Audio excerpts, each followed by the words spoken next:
Selamat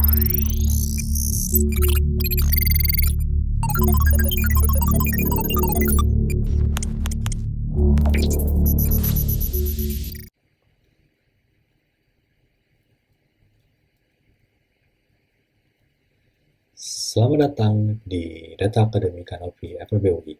Dalam rantai rekaman atau series Data Akademik kali ini, saya, Eldo Malba, akan memandu rekan-rekan sekalian untuk mengenal mengenai analisis input-output dan juga input-output antar kawasan dalam konteks Indonesia. Dalam rantai rekaman mengenai input-output kali ini, saya akan berdiskusi mengenai 3 hal. Yang pertama adalah mengenai apa itu input-output dan juga input-output antar kawasan, atau yang lebih kita sering kenal dengan istilah IRIO, Indonesian Regional Input-Output. Kemudian di mana? Yaitu terkait dengan cara mendapatkan tabel dan juga data pendukungnya. Serta yang terakhir adalah bagaimana. Dan di kesempatan ini saya akan bagi menjadi 2. Yaitu yang pertama itu mengenai bagaimana struktur serta cara membaca tabelnya. Kemudian yang kedua itu mengenai bagaimana penggunaan praktisnya. Tanpa berlama-lama lagi, mari kita mulai saja pembahasan ini.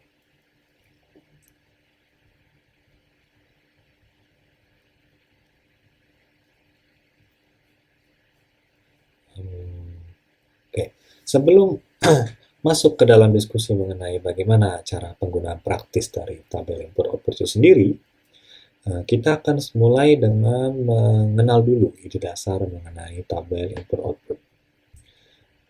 Idenya adalah dasarnya itu berangkat dari pemikiran bahwa perekonomian adalah suatu proses rantai produksi. Mari kita ambil contoh pakaian yang kita kenakan saat ini. Berbagai bahan dan juga pihak itu berperan dalam proses pembuatan pakaian jadi. Pakaian yang dibuat oleh pabrik garment itu membutuhkan bahan baku, misalkan berupa benang, berupa tenaga kerja penjahit, kemudian tenaga listrik untuk menggerakkan mesin-mesin, kemudian juga bahan baku lainnya. Tenaga penjahit itu adalah yang kita sebut sebagai input primer. Maksudnya adalah dia bukan merupakan hasil produksi dari sektor-sektor ekonomi lainnya. Jadi dia input primer. Sementara bahan-bahan seperti benang, seperti kain, seperti tenaga listrik, itu adalah yang kita sebut sebagai input antara. Kenapa disebut sebagai input antara? Karena input-input ini, bahan baku ini, itu diproduksi oleh sektor-sektor lainnya dalam proses produksi yang berbeda. Nah, jadi dia disebut antara, intermediate. Nah, misalkan kita ambil contoh kain. Kain yang diproduksi oleh pabrik perajutan itu menggunakan bahan benang, yang mana benang sendiri diproduksi oleh pabrik pemintalan menggunakan bahan baku kapas yang dipetik oleh petani kapas. Jadi di sini kita lihat alur dari kapas menjadi benang, menjadi kain. Ini adalah alur input antara. Demikian juga alur dari minyak bumi kemudian diolah menjadi minyak masak, kemudian digunakan untuk membangkitkan listrik sehingga menjadi listrik yang digunakan oleh pabrik garment.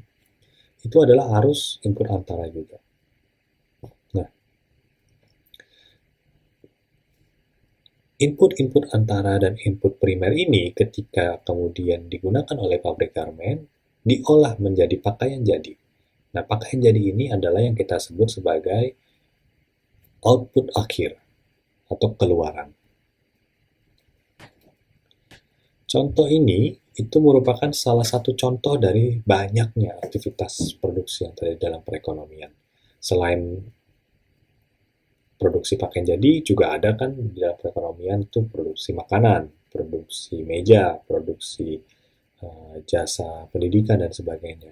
Dan itu mereka menggunakan proses produksi yang berbeda. Nah, tabel input-output itu merekam seluruh proses produksi yang berbeda ini dalam suatu tabel. Itulah esensi dari tabel input-output.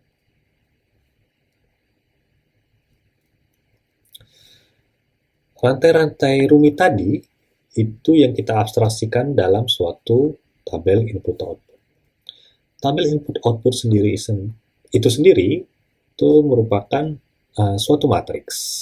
Kenapa kita sebut matriks? Karena arus perpindahan barang dan jasa yang tadi kita abstraksikan ke dalam suatu proses tadi, okay, itu diabstraksikan ke dalam suatu rangkaian baris dan kolom. Nanti kita akan lihat di tabel ketika kita membahas tabel output.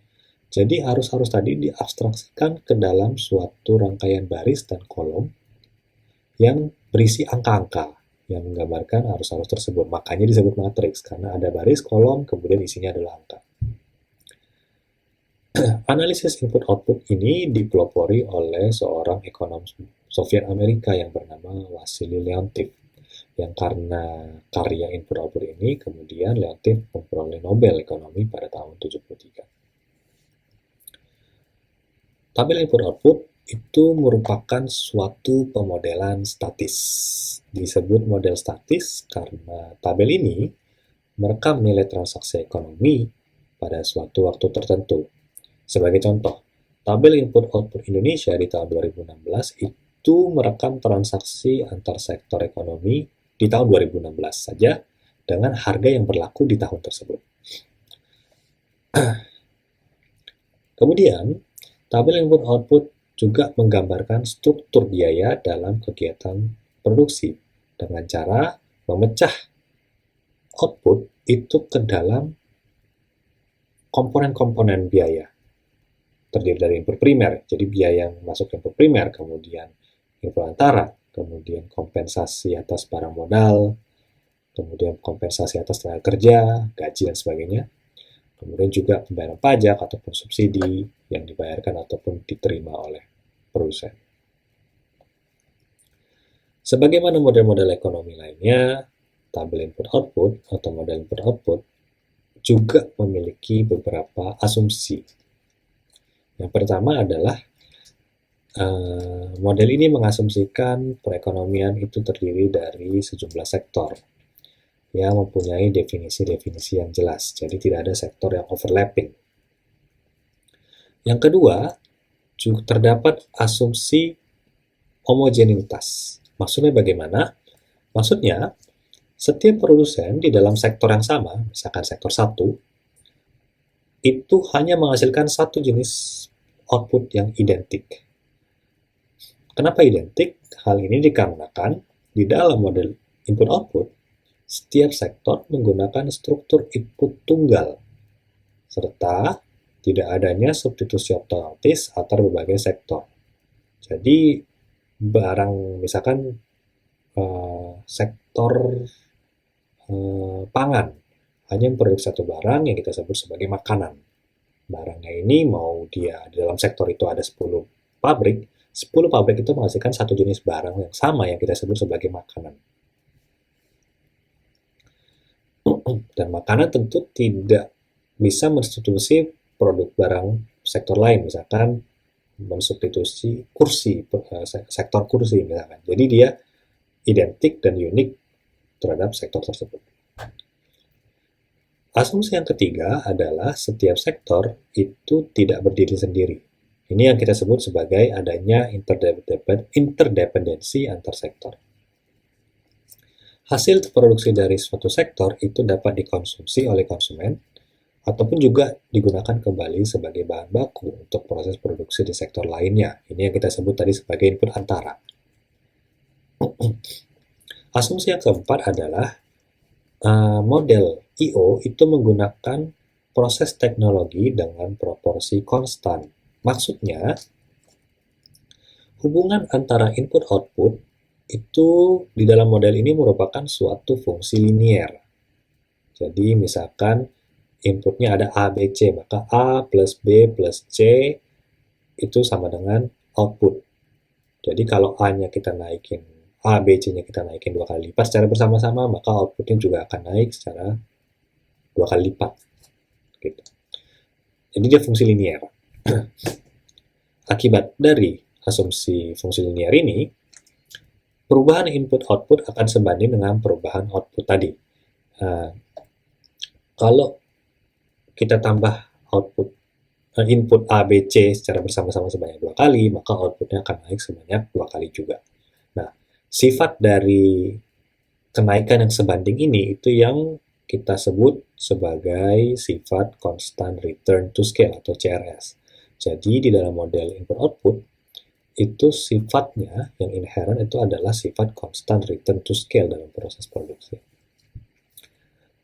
Dengan asumsi-asumsi yang tadi kita sudah bahas, model analisis input-output itu mempunyai keterbatasan berupa sifat analisisnya yang statis, tadi kita sudah sebutkan.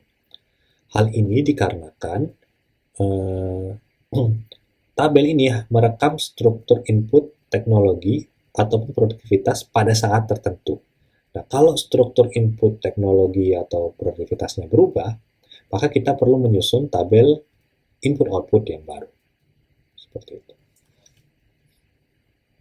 Makanya tabel input-output itu dikeluarkan secara berkala karena adanya perubahan teknologi kan dalam waktu tertentu misalkan. Jadi untuk meng-capture perubahan-perubahan itu dibuatlah tabel input-output yang baru di periode yang berbeda.